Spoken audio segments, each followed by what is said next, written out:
Bonjour, c'est Pascal Trefingui, comment allez-vous? Ici ça va bien, il fait très chaud à Rio, on approche du carnaval, il fait pas loin de 40 degrés, alors on s'est mis un petit peu au frais avec une casquette, mais c'est toujours mieux que dedans avec la clim.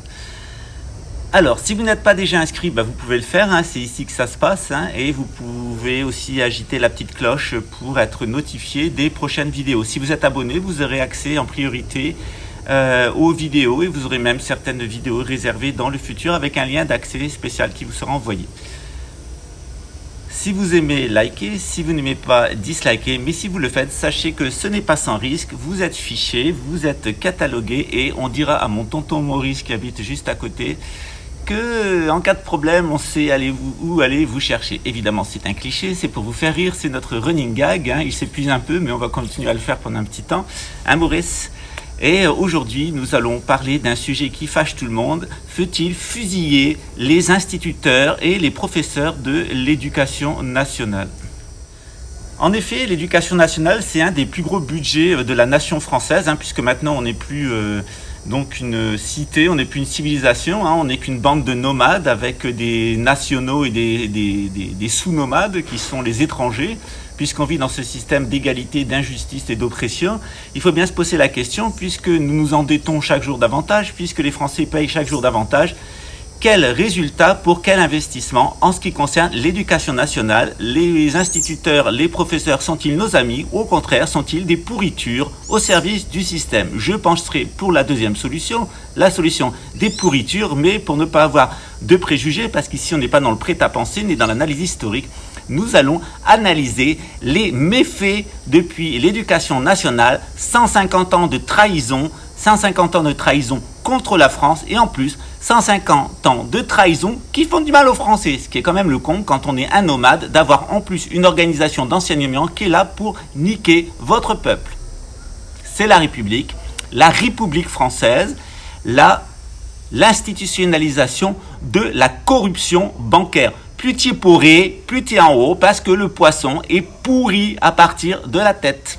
En premier, c'est normal, un poisson, ça pourrit d'abord à la tête, puis ensuite ça finit à la queue. Et la tête, elle est bien avancée.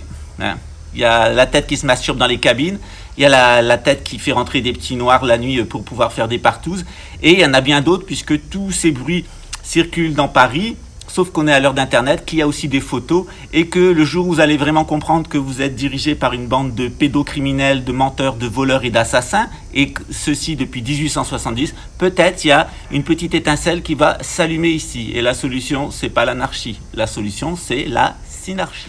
Alors on va régler son compte à l'éducation nationale française en 3 étapes. Alors d'abord je peux le faire parce que j'ai été client de l'éducation nationale, c'est-à-dire que mes parents ont payé des impôts pour que j'aille étudier aussi bien dans le privé que dans le public. Alors je vous rassure, c'est aussi merde des deux côtés, parce que tout simplement l'enseignement privé il est conventionné et qu'on doit se calquer sur le moule de l'éducation nationale qui vit grassement à l'ombre des dinosaures rouillés.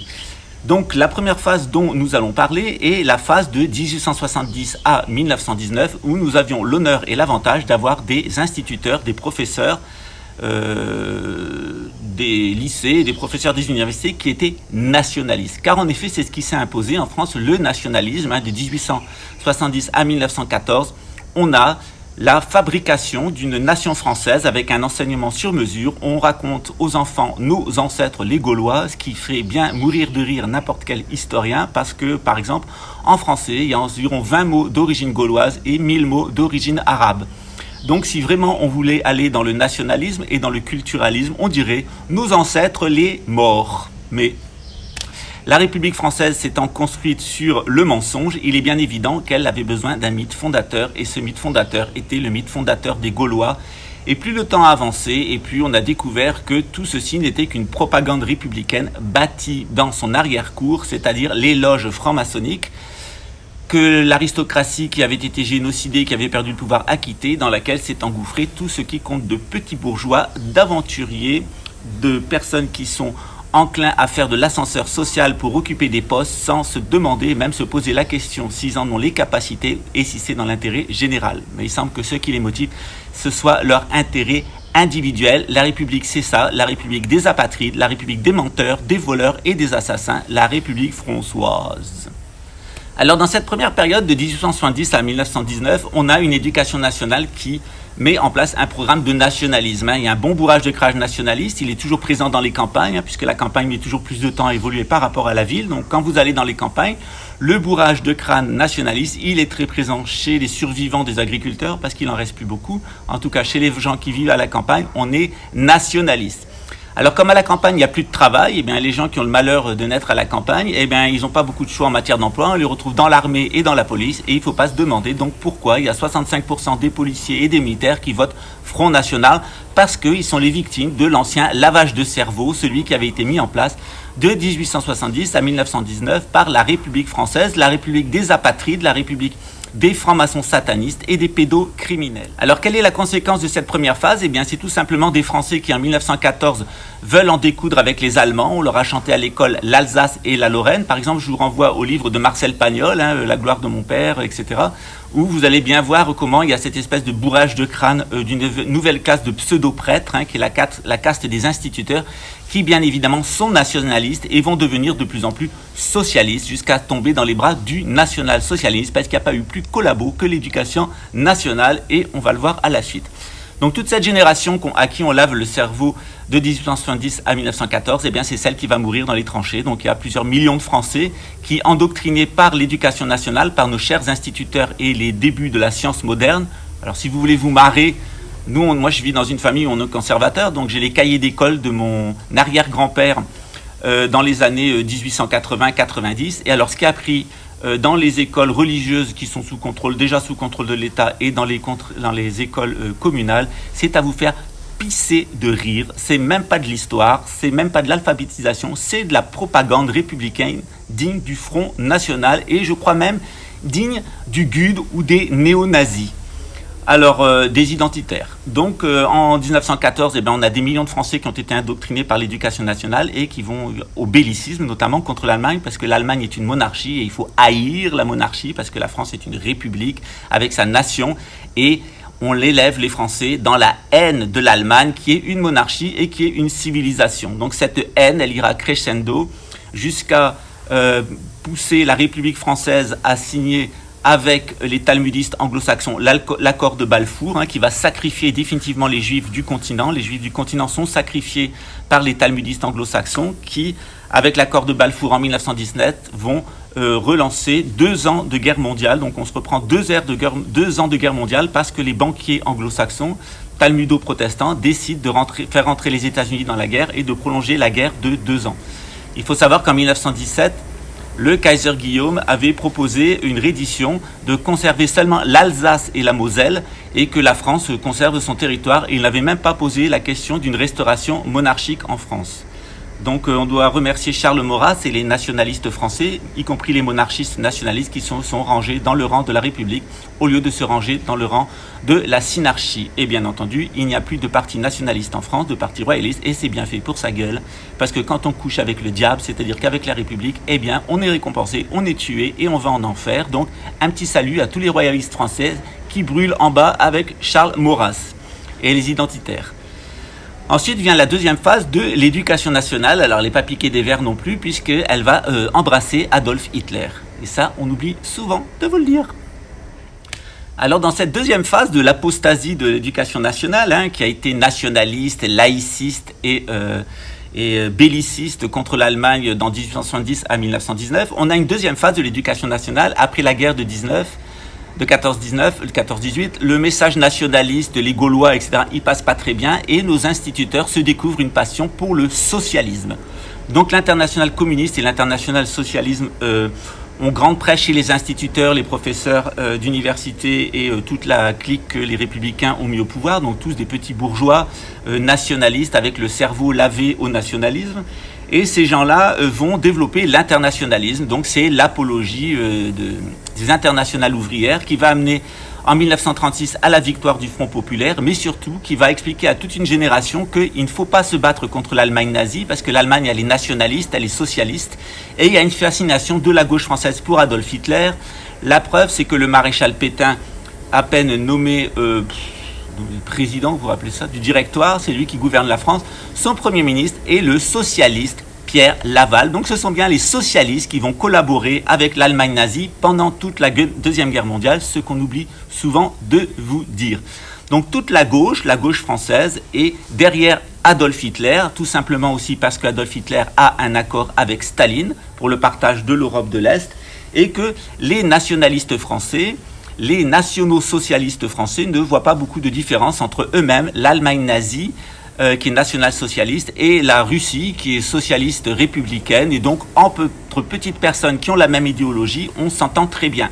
Alors pendant que les grands intellectuels français, comme Sartre et comme d'autres, Camus, célèbrent la gloire de l'URSS avec ses camps de concentration ou collaborent avec l'ennemi allemand, eh bien, il n'y a pas beaucoup de résistants en France. Ils sont surtout chez les gays, parce qu'on est visé. Ils sont surtout chez les juifs. Il y a beaucoup de juifs dans la résistance qui se battent, et on comprend, ils essayent de sauver leur peau. Ils se sentent patriotes, ils se sentent français. Ils aiment ce royaume, ce pays, ils veulent sauver leur peau. Il y a aussi des royalistes, beaucoup de royalistes, et quelques nationalistes. Mais toute la gauche est pour la collaboration avec l'ennemi, à tel point que Guy Môquet, le héros de Nicolas Sarkozy, dont on enseigne la vie, les lettres, l'exemple dans les écoles françaises par nos instituteurs socialistes et marxistes, Guy Môquet était en fait quelqu'un qui distribuait l'humanité sur les Champs-Élysées et qui appelait à collaborer avec l'Allemagne nazie. Donc les renseignements généraux l'ont arrêté, ils l'ont mis en prison pour incitation à la collaboration avec l'ennemi, et lorsque les nazis, il y a eu un attentat contre l'armée allemande, et lorsque les SS ont demandé qu'on leur livre des Français pour les fusiller en représailles, eh bien, les renseignements généraux étaient très contents de donner un communiste et de faire fusiller ce communiste qui nous a laissé une lettre touchante. Papa, maman, que Staline est grand, que Staline est beau, que c'est merveilleux la collaboration avec Adolf Hitler. Enfin, ça, on vous l'a gommé. Mais dans la fin de la lettre, il dit « Je me sens français de cette nation française » et tout un délire. Et c'est ce que vos instituteurs gauchias vous enseignent dans l'éducation nationale avec l'argent de vos impôts, parce que vous critiquez souvent le prix du diesel, mais demandez-vous le prix de cette garderie où on transforme vos enfants en singes et qui est l'éducation nationale, avec des professeurs et des instituteurs qui se prennent pour des intellectuels, qui ne sont capables que d'une chose après être passés par le gauchisme, le socialisme qui ouvrira les bras à Adolf Hitler, de passer dans la troisième phase du programme qui est de faire l'apologie du mondialisme, notamment du transgenre et de tout le délire supramondialiste porté par la gauchiasse française, celle qui vous pompe le maximum d'impôts et sur laquelle vous n'avez jamais aucune critique et aucun regard négatif.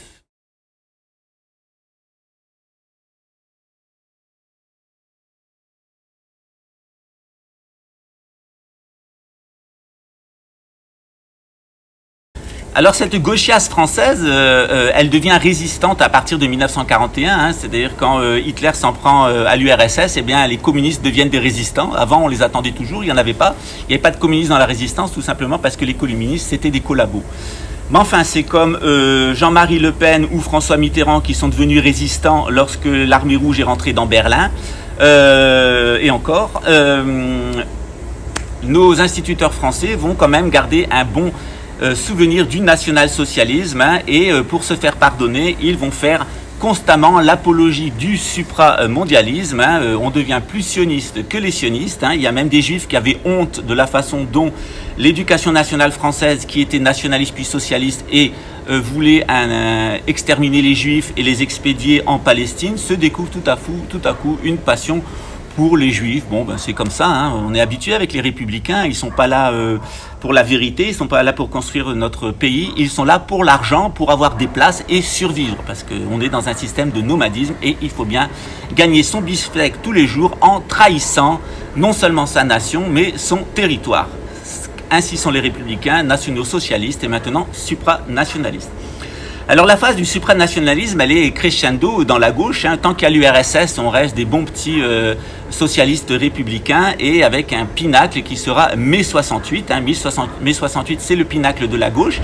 C'est là où, lorsqu'on est dans l'élite de gauche, on est très content d'être des pédocriminels, on est très content de faire des partouzes, parce que ce qu'il faut, c'est détruire l'ordre traditionnel, l'ordre bourgeois, non seulement l'ordre de l'Ancien Régime, non seulement la synarchie, non seulement la nation française, mais il faut aller au maximum de la gauchiasserie, c'est-à-dire jusqu'à violer des enfants, trouver ça sympa et aller le montrer sur les plateaux de télévision, comme Daniel Cohn-Bendit, qui a fait l'apologie de la pédophilie, de la pédocriminalité pendant une bonne partie de sa carrière, jusqu'à ce qu'il y ait quand même des gens qui se réveillent, surtout parce que comme il y avait aussi beaucoup de pédocriminalité dans l'église catholique et dans la franc-maçonnerie, il y a un certain nombre de parents qui ont commencé à s'inquiéter et les rumeurs ont commencé à prendre bon cours jusqu'à l'affaire Dutroux, qui a été une comédie, parce que l'affaire Dutroux, ça a été une comédie. Dutroux, le prédateur isolé, quand on trouve 4000 ADN dans la cave où il cachait les enfants, et lorsqu'à 150 mètres de sa maison,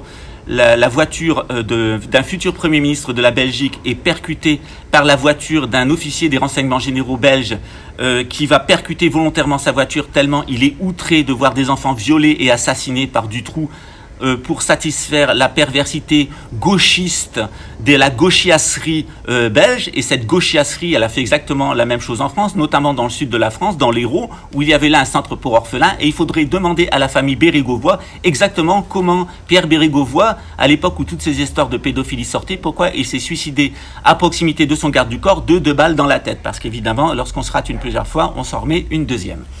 Donc ainsi est la France, de façon telle, ainsi est la République. Je reviendrai sur la République pédocriminelle, parce qu'elle est pédocriminelle depuis son origine, depuis Isaac Newton.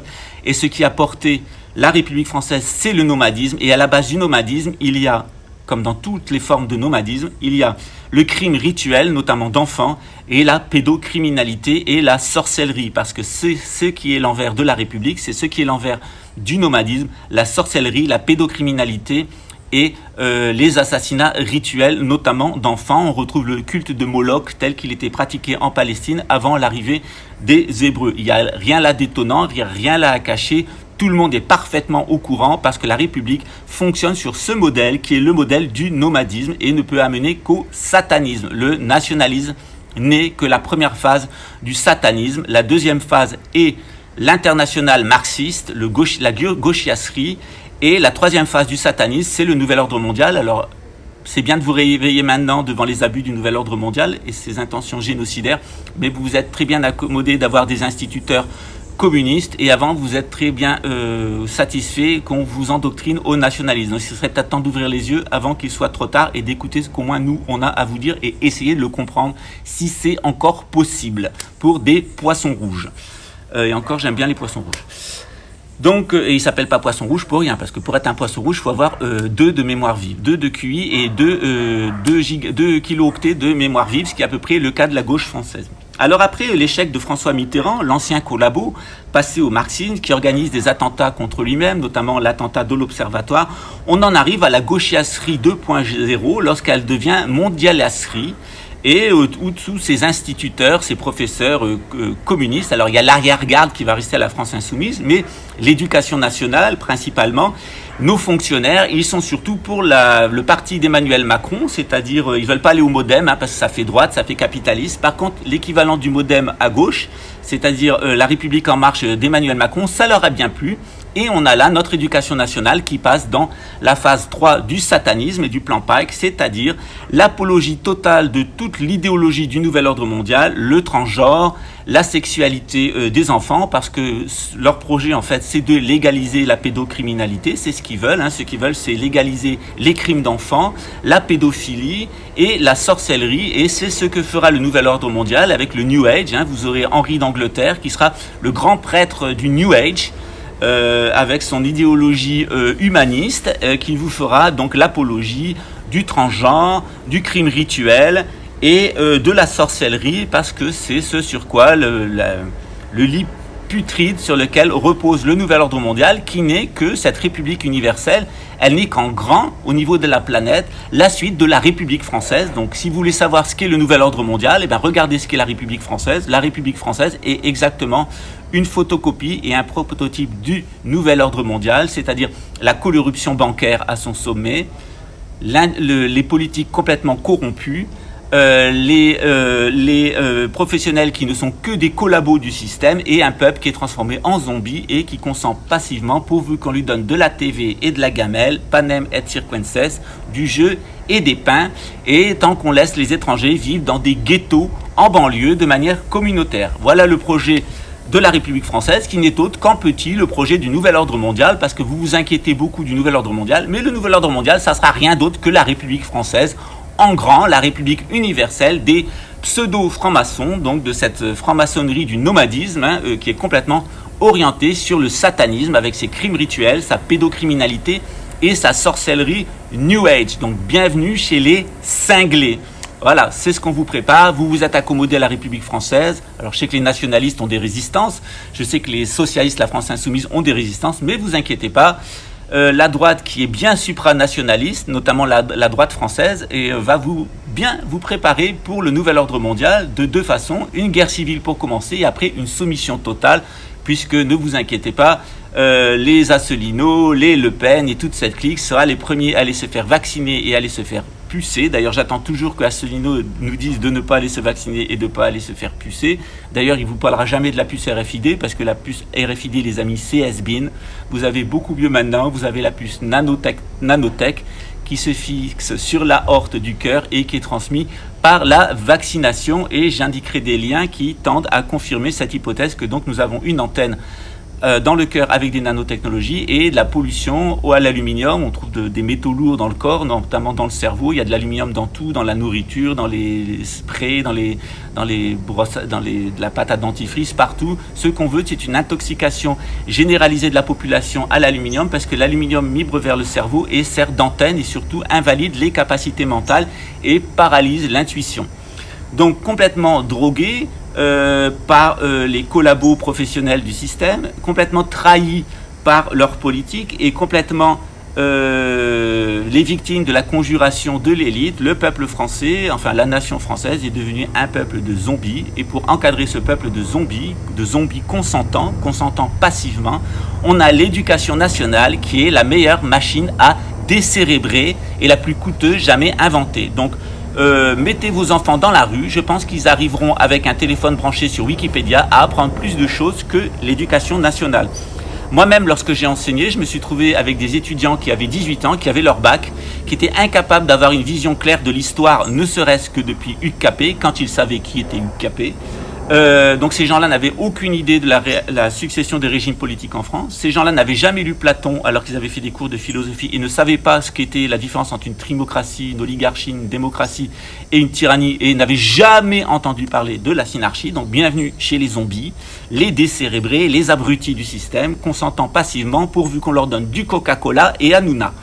Voilà le programme. Donc si vous pensez qu'on peut construire quelque chose avec ça, je pense que ça sera difficilement. Et toute l'astuce du nouvel ordre mondial, qui d'une certaine façon travaille pour Dieu, est d'amener justement cette grande guerre civile, cette grande guerre mondiale, pour être sûr d'être débarrassé des zombies et ensuite par la suite de reconstruire une synarchie, parce qu'il y aura peut-être que 30 millions de survivants en France, mais ils ont tellement vu ce qu'est le gouvernement mondial, le socialisme et le nationalisme, que peut-être ils écouteront ce qu'on a à leur dire en matière de sédentarité et en matière de civilisation, parce que nous, contrairement aux nomades, on a une expérience qui a au moins 400 000 ans. Parce que la sédentarité, maintenant dans ce cycle d'humanité, c'est 10 000 ans, depuis Göbekli Tepe, on a une sacrée expérience de comment bâtir une cité de sédentaires et comment ne pas être des nomades criminels qui offrent des holocaustes d'êtres humains à Dieu, pédocriminel et voué à la sorcellerie.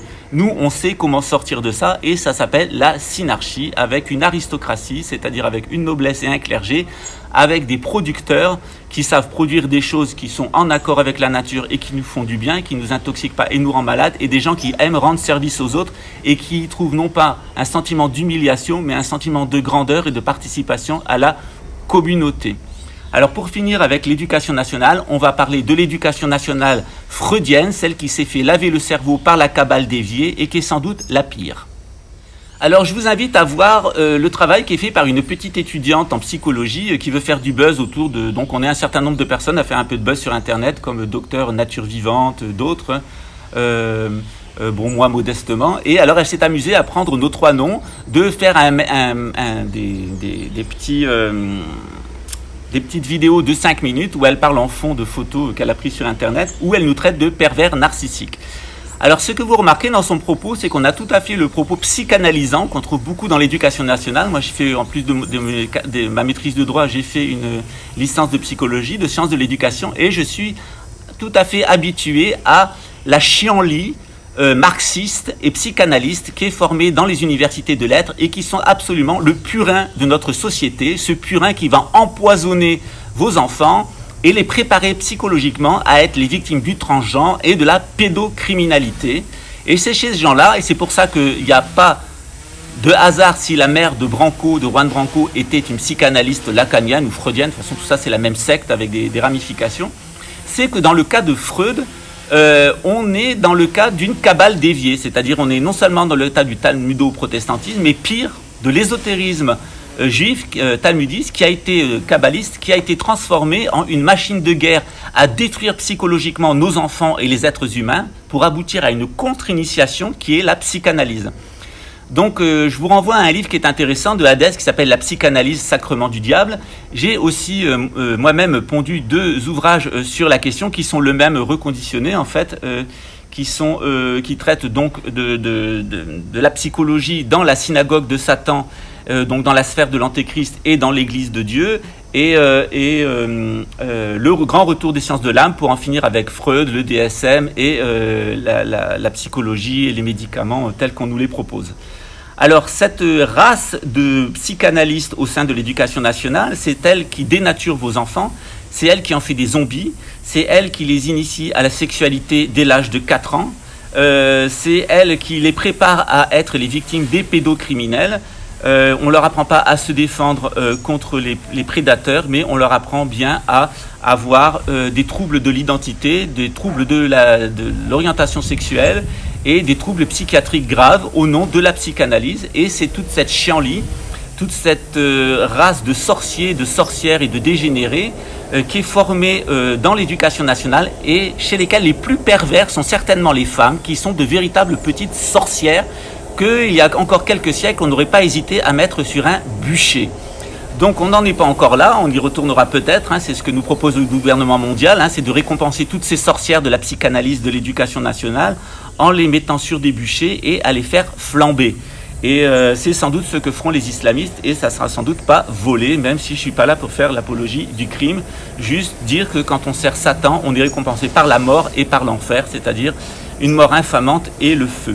Je vais faire un post spécial, une vidéo spéciale sur la psychanalyse freudienne et sur la contre-initiation proposée par Jung pour vous montrer qu'en réalité, plutôt que vous amener à vous connaître et atteindre un éveil, l'objectif de la psychanalyse est de réveiller vos sous-personnalités, toutes vos mémoires avec la régression karmique, avec l'analyse psychanalytique, qui consiste tout simplement à ouvrir votre poubelle, à sortir toutes les merdes que vous avez à l'intérieur de vous pour les verbaliser, les mettre sur la table et de dire « maintenant, vous êtes guéri ». Alors je vous propose de faire exactement ce que fait Freud avec les êtres humains dans votre maison. Vous allez aspirer l'intégralité du contenu de votre fosse septique, le mettre dans votre piscine, vous allez vider les ordures que vous avez dans la poubelle et les poubelles de vos voisins dans l'intégralité de votre maison, et après vous direz « je suis psychanalytiquement guéri ». Et c'est comme ça que l'éducation nationale, et en particulier les psychologues de l'éducation nationale, éduquent vos enfants au purin et à la poubelle. Il ne faudra pas s'étonner si vos enfants ne vous aiment pas, vous détestent, préfèrent les jeux vidéo,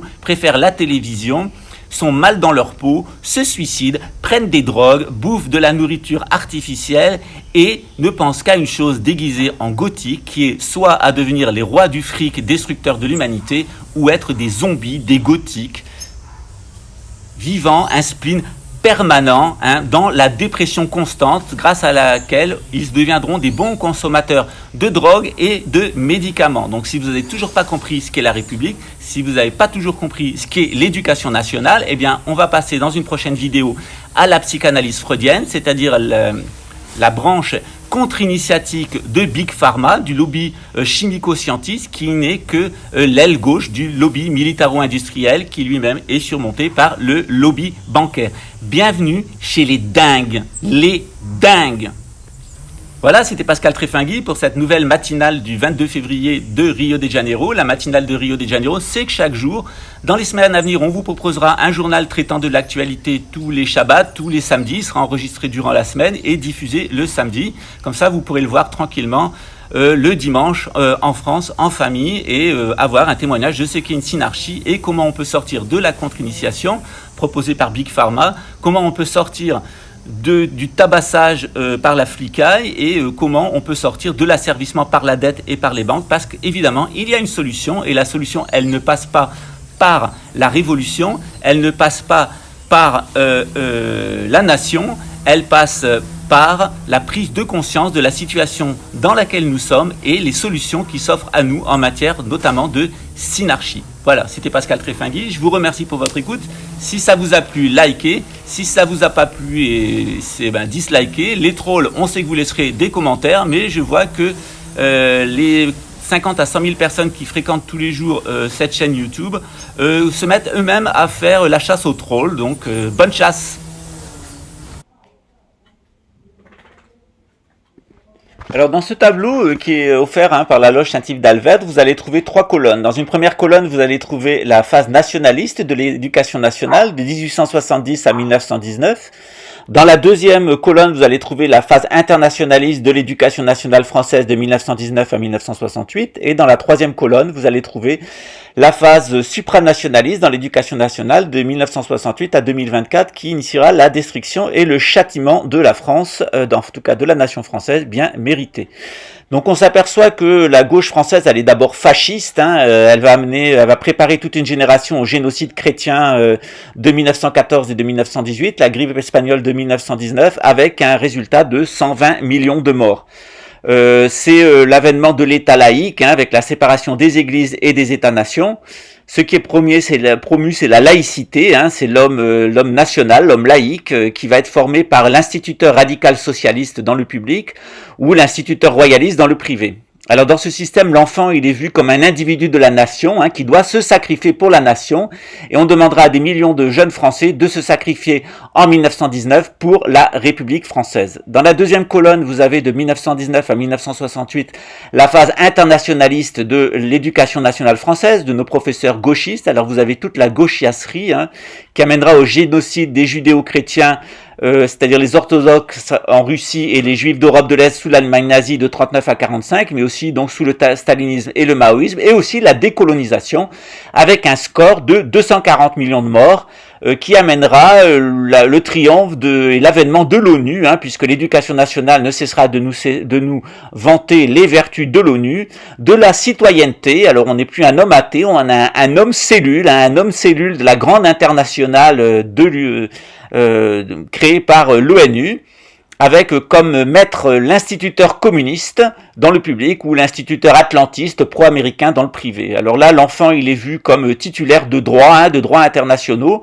C'est la Déclaration des droits de l'enfant qui succède à la Déclaration des droits de l'homme de 1789 des nationalistes. On a la Déclaration des droits de l'enfant promue par l'ONU, je crois que c'est dans les années 80, qui fait de l'enfant donc une petite cellule de la grande internationale gauchiste.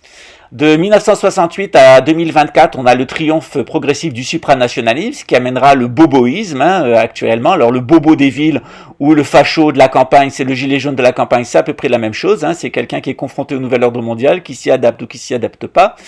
Alors ce boboïsme, il va amener le génocide des musulmans et des indo-bouddhistes sur la période 2024-2027. Alors on peut sans doute espérer au moins 480 millions de morts, c'est ce que nous dit l'ONU au minimum, pour permettre l'avènement du nouvel ordre mondial, du supranationalisme.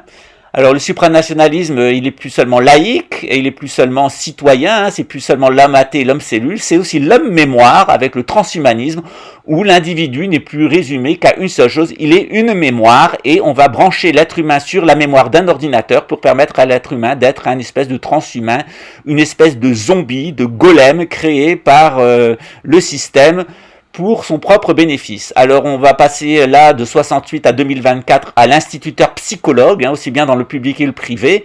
Donc la petite sorcière qui a fait une vidéo sur moi et Docteur Nature et d'autres, elle est exactement le symptôme de cette espèce de sorcellerie, cette espèce de chiasserie post-gauchiste. Donc la chiasserie, la gauchiasserie est en train d'accoucher de toute une race de psychologues qui vous parlent de pervers narcissiques, mais qui enseignent la perversité à nos enfants si c'est eux avec la théorie du transgenre, et qui fait de nos enfants des êtres narcissiques avec leur psychologie, la psychologie telle qu'elle est faite et promue dans l'éducation nationale. Donc bienvenue chez les schizophrènes, bienvenue chez les satanistes, où évidemment ils sont exactement l'inverse de ce qu'ils prétendent être. Donc l'éducation nationale est effectivement une machine à faire des pervers et des narcissiques, et ceux qui en font de vos enfants les pervers et vos narcissiques, c'est par exemple cette institutrice et cette psychologue de l'éducation nationale qui publie des posts sur nos 3 amis.